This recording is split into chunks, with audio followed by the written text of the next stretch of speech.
இறைவனுக்கு நன்றி. ரொம்ப அழகான ஒரு தருணம். இதே மேடையில் நிறைய விழாக்கள் நடந்திருக்கு, நானும் கலந்துட்டு இருந்திருக்கேன். இது ரொம்ப ஸ்பெஷலாக நினைக்கிறேன். இந்த மாதிரி படைப்புக்குள்ளே இருக்கிறது, அதுக்கு ஒரு அருள் இருக்கணும். அது இதில் நடித்த எல்லாருக்குமே இருக்குது, வேலை பார்த்த எல்லாருக்குமே இருக்குது. அதனால தான் அது கிடச்சிருக்கு. ஒரு 5 வருஷத்துக்கு முன்னாடி எடிட்டர் லெனின் சார், ஏன்னா ஐயாவுக்கு எனக்கு ஒரு பெரிய ஒரு பிணைப்பு உண்டு. நான் எங்கேயாவது தடுமாறும் போதெல்லாம் ஐயா வந்துடுவார். இப்போ கூட ஒரு 10 நாள் முன்னாடி மேட்டுப்பாளையத்தில் படப்பிடிப்பில் இருந்தேன். எங்கேருந்து வந்தாங்கன்னு தெரில, திடீர்னு வந்தாங்க. என்ன நல்லா இருக்கீங்களா, வாழ்க வளமுடன் அப்படின்னு சொல்லி என்னை ஆசீர்வாதம் பண்ணிவிட்டு, எங்கேருந்து வந்தீங்க, எப்படி வந்தீங்க அப்படின்னு. இல்லை வந்தேன் அதான் அவனை பார்த்துட்டான்ல, நல்லா பண்ண வேலை அப்படின்னு சொல்லிட்டு கிளம்பி போயிட்டாங்க. அந்த மாதிரி தான் திடீர்னு ஒரு நாள் எனக்கு ஒரு ஃபோன் வந்தது. நான் பொள்ளாச்சியில் இருக்கேன், ஆழியாரில் இருக்கேன், கொஞ்சம் வர முடியுமா அப்படின்னாங்க. வரேன் அப்படின்னு சொல்லிட்டு கிளம்பி போனோடனே எனக்கு ஒரு சர்ப்ரைஸான ஒரு விஷயத்தை என் முன்னாடி வச்சாங்க. மகரிஷி ஐயாவுடைய வாழ்க்கை வரலாறு படமாக பண்ணணும் அப்படின்னாங்க. ரொம்ப வியப்பாக இருந்தது. ஐயா பாக்யராஜ் சார் சொன்ன மாதிரி முதல்ல நான் படிக்கணும் அப்படின்னு எனக்கு நிறைய புத்தகங்கள் தரப்பட்டது. கூடுவஞ்சேரியில் ஆரம்பித்து அங்கே போய் ஆழியாரில் போய் அந்த அறிவு திருக்கோயில் உருவான விதம் வரைக்கும் முழுசும் படிச்சுட்டு ரொம்ப பிரமிப்பாக இருந்தது. சரி எடுப்போம், அதற்கான வேலைகளில் இறங்குவோம், அதை பற்றி கொஞ்சம் ஸ்கிரிப்ட் ஒர்க்கெல்லாம் பண்ண ஆரம்பித்தோம். அப்புறம் கொஞ்சம் வேலைகள் வேறு விஷயங்கள்லாம் நடந்து அதை முன்னெடுக்க முடியாமல் போயிடுச்சு. அநேகமாக பாரதி தான் பண்ணுவார்னு நினைக்கிறேன்.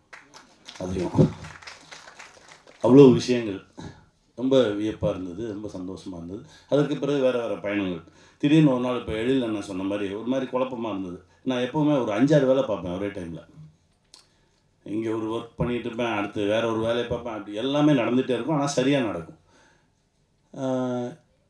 ஒரு ஓராண்டுக்கு முன்னாடி இதே 5-6 வேலை தான் பார்க்குறேன், ஆனால் தப்பாக பார்க்குறேன். ஒரே குழப்பமாக இருந்தது. அப்போது திரும்ப ஐயா லெனின் அவர்கள் வந்தார்கள். என்ன அப்படின்னாங்க. இல்லை ஒரே குழப்பமாக இருக்குது, நான் இப்படியெல்லாம் குழம்ப மாட்டேன், நான் ரொம்ப ஃபாஸ்ட்டாக இருப்பேன், ஒரு நாளைக்கு ஒரு 18 மணி நேரம் வேலை பார்ப்பேன், ஆனால் அசரவே மாட்டேன், ஆனால் என்னன்னு தெரியல, இப்போ நிறையா குழப்பங்களாக இருக்குது அப்படின்னா. சரி ஒன்றும் இல்லை வா அப்படின்னு சொல்லி தான் எனக்கு எங்கள் அண்ணா ராஜசேகர் அண்ணாவை அறிமுகப்படுத்தினார். ஐயா பாலாஜாவை, அம்மா ஜெயந்தி அம்மா, சகோதரி விஜி, இவங்க எல்லாத்தையும் அறிமுகப்படுத்தி எனக்கு ஒரு 7 நாள் கிளாஸ் நான் மனவளக்கலை கற்றுக்கிட்டேன். ரொம்ப மகிழ்ச்சியாக இருந்தது. என் கூட 7 நாள் அவரும் இருந்தார், லெனின் சார் இருந்தார். இப்படி பண்ணு, இது பண்ணு சொல்லி எனக்கு ஒரு சின்ன குழந்தைக்கு சொல்லிக் கொடுக்குற மாதிரி எல்லாம் சொல்லி கொடுத்து அந்த பிரச்சனையிலேருந்து கொஞ்சம் வெளியில் வந்து அடுத்தடுத்த தளங்களுக்கு பறக்க ஆரம்பித்தோம். இப்போது ஒரு 3 நாள் முன்னாடி தான் அந்த இன்விடேஷன் வந்தது. நான் எங்கேயோ இருந்தேன், ஆனால் என்னமோ தெரில, வரணும்னு நினச்சேன், வந்துட்டேன், அவ்வளோதான். அது நடந்துருக்கு. ஏன் சொல்கிறேன் அப்படின்னா, இதை கொண்டு போய் சேர்க்கணுன்றாங்க. நம்ம கொண்டு போய் எல்லாம் சேர்க்க வேண்டாம், தானாக நடக்கும். அது எல்லாத்தையும் இழுத்துக்கும். அதற்கு தகுதியானவர்கள் தானாக வந்து சேர்ந்துருவாங்க. அது அப்படி தான் நடக்கும். அவ்வளோ பெரிய சக்தி அது. அதை நம்மளாலாம் தூக்கிட்டுலாம் போய் சேர்த்துட முடியாது. அதுவாக நடக்கும். தனக்கு யார் தேவையோ அதுவாக இழுத்துக்கும். அது ஒரு மிகப்பெரிய காந்தம். அப்படி தான் நான் பார்க்குறேன். நாளைக்கு நல்லா இருக்கணும், அடுத்த தலைமுறை நல்லா இருக்கணும் அப்படின்னு நினச்சி ஒரு விஷயம் பண்ணியிருக்கோம். இது கண்டிப்பாக இந்த சமுதாயத்திற்கும் அடுத்த தலைமுறைக்குமான ஒரு மிகப்பெரிய ஒரு அருட்கொடையாக இருக்கும்னு நான் நம்புகிறேன். வெல்வோம். ஏன்னா என் குருநாதர் அடிக்கடி சொல்லுவார், நீ நல்லதே செய்ய வேணாம், நல்லது செய்யணும்னு நினை போதும் அப்படிம்பார். அதுவே நம்மளை ரொம்ப சரியாக்கும்னு சொல்லுவார்.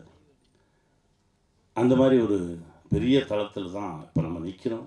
இவ்வளவு நல்ல பேர், நல்லவங்கெல்லாம் சேர்ந்துருக்கோம். இது கண்டிப்பாக ஒரு மிகப்பெரிய இடத்தை நோக்கி பயணிக்கும். இன்னும் பல லட்சம் இல்லை, கோடிக்கணக்கான பேர், தமிழர்கள் மட்டும் இல்லை, இந்த உலகம் முழுவதும். ஏன்னா இப்போ பல பேருக்கு நிறைய குழப்பம். ஃப்ளைட்டு டேக் ஆஃப் ஆகிறதுக்கு முன்னாடியே போய் குத்துது, நடந்து போகிற மாடு எதிரில் வரான முட்டுது, நாய் விரட்டி விரட்டி கடிக்குது. ஆமாம், கடல் வந்துட்டுருக்கு. ஒரு 4 மாதத்துக்கு முன்னாடி பார்த்த பீச் ரிசார்ட் இப்போ இல்லை, என்னென்னா உள்ளே போயிடுச்சுன்றாங்க. இன்னொரு 20 ஆண்டுகள் 25 ஆண்டுகள் கழித்து சென்னையில் பாதி இருக்காதுன்றாங்க. மனிதனே வந்து நிறைய காசு வச்சுருக்கான், ஆனால் அவனுக்கு படுத்தா தூக்கம் வர மாட்டேங்குது. பரிதாபமாக இருக்காங்க. காசு பணம் இது யாரையுமே காப்பாற்றாது. இந்த மாதிரி ஒரு சக்தி தான் காப்பாற்றும். இறுக்கி பிடிச்சிக்கணும். வெல்வோம்.